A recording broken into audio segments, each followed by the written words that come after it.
Les exportateurs ont fort à faire ces jours-ci. Alors que la croissance mondiale s'accélère, les entreprises canadiennes cherchent à s'établir sur divers marchés ou encore à y renforcer leur présence.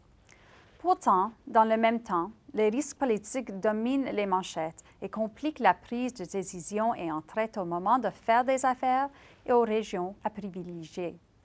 Parmi ces risques, on note la présence grandissante du risque de violence politique, qui peut considérablement perturber l'investissement étranger et les activités commerciales. Malgré cette difficile réalité, les entreprises canadiennes présentes sur la scène internationale peuvent-elles se prémunir contre le regain de la violence politique? On trouve dans l'histoire récente bon nombre d'événements mettant en cause le risque politique. Le printemps arabe, amorcé à la fin 2010, a provoqué la chute de régimes bien établis en l'espace de quelques jours. La situation a aussi changé en Turquie, dans la foulée du coup d'État manqué de 2016. En fait, les risques sont aujourd'hui planétaires. L'Égypte est constamment exposée au risque d'actes terroristes. La guerre sévit toujours en Syrie et les menaces nucléaires de la Corée du Nord soulèvent des préoccupations. Prévisibles ou non, ces risques minent les activités des entreprises.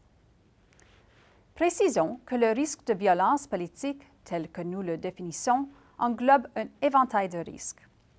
Manifestations, émeutes, actes de terrorisme, rébellions, révolutions et coups d'État. À la base, ce risque renvoie à des actes de violence commis pour des motifs politiques dans le but de provoquer un changement de gouvernement ou de ses politiques. EDC a récemment revu et actualisé le modèle d'évaluation des risques de violence politique qu'elle a mis en place à la fin des années 90. Cet outil établit un cadre normalisé permettant d'évaluer la probabilité que se réalise le risque de violence politique dans un pays donné sur un horizon de 5 ans.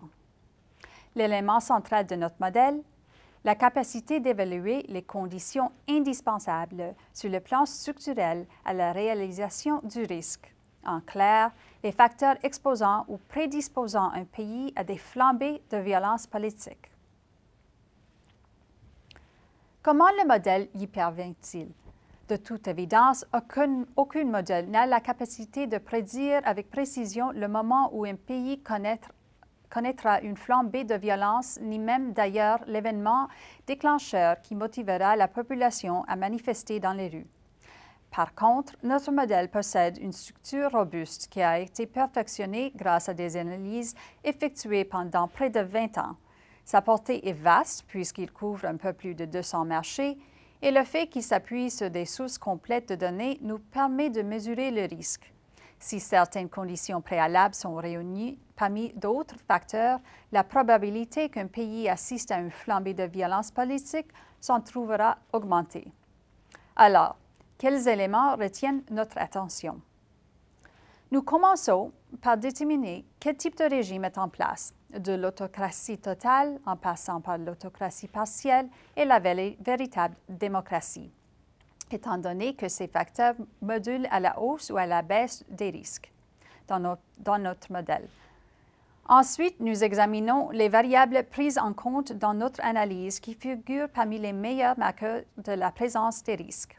Par exemple, nous constatons que des taux de mortalité infantile plus élevés, une moins grande ouverture aux échanges commerciaux, ainsi que des lacunes au chapitre de la responsabilité démocratique et de la liberté politique constituent autant des facteurs décisifs de la présence du risque de violence politique.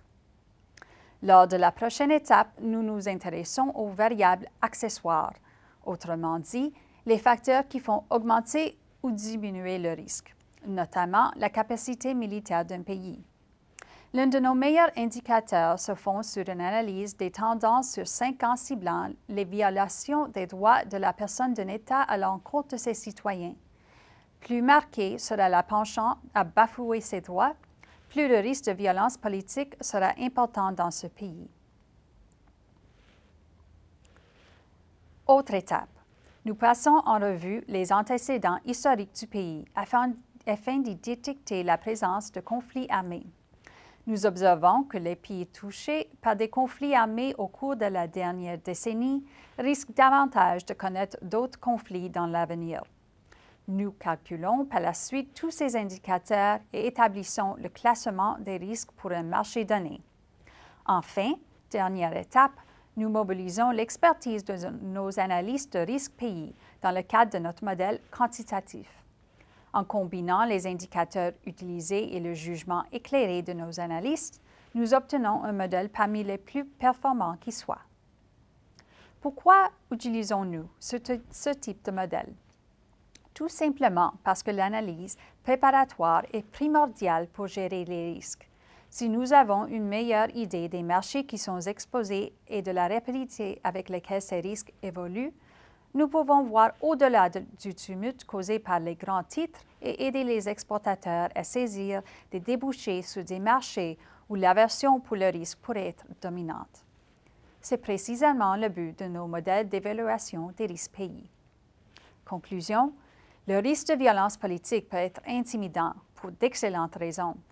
Malgré tout, EDC peut vous aider à exporter et à investir à l'étranger en vous offrant des stratégies d'atténuation des risques, notamment une couverture complète d'assurance risque politique. Grâce à notre expertise et à nos conseils, vous êtes en mesure de gérer votre exposition aux risques politiques et de faire croître vos exportations sur les marchés mondiaux. Je suis Susanna Campagna en remplaçant de Peter Hall. À la semaine prochaine.